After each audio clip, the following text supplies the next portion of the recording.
Hello, my name is Ashley Natalie Ramirez Marte. I am a student of Modern Language Mission Tourism in La Guapa, and today I will present my final assignment of the subject Intermediate English and Laboratory 2, which the topic is the I have to talk about the advantages and disadvantages that the public transportation had, and I have to suggest some possible solution to stop the problems of public transportation.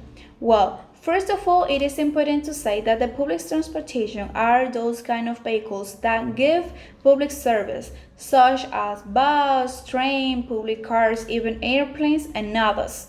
Now, I will say some advantages that the public transportation had. The first advantage that I can highlight is that when you use the public transportation, you can be a little bit relaxed. Like for example, you don't have to drive, and for that reason you can use your cell phone, listen to music, read, study, talk to a friend, and that will not be the problem, because the only thing that you have to do is to buy a ticket, take your seat, and wait until you're away.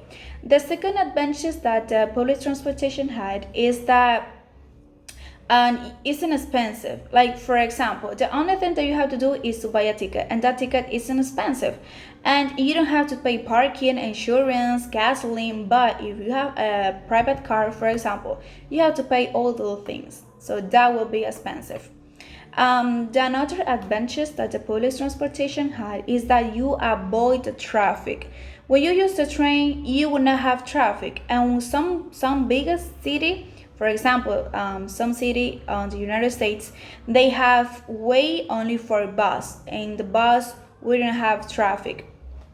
And another advantage that I can say, and this is one of the advantages that I like the most, is that the public transportation don't contaminate a lot the atmospheres, because the emission of toxic gases isn't big. But when you use the private car, because imagine that in a bus there are 20 people, they are just using one vehicle. But if those people use their private vehicles, they will use 20, and the contamination will increase. But anything is totally good, and the public transportation has disadvantages too. Those disadvantages are: the first one is that the public transportation has a schedule, and like for example, if the train is 7 o'clock and you go at 7 and 2 minutes, you will leave the train. And for that reason, you will have to wait until another one. And that wait can cause you to lose an hour, maybe 2 hours. It depends. The another disadvantage that the public transportation had is that, for example, many of the public transportation, especially the bus, they used to pick up more people than the normal. Like for example, if the bus is just allowed for 20 people, they used to take 25, and that's a problem. Another disadvantage of the public transportation is the stops.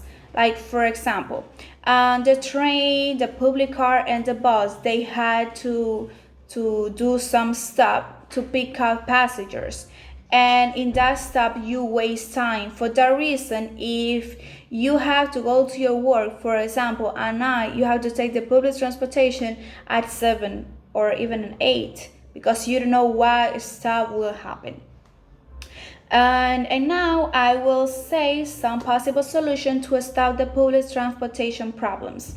Well, the first solution that I can suggest is that the public transportation had to be more comfortable. All the public transportation have to have air conditioner, and the seats have to be more comfortable for the passengers.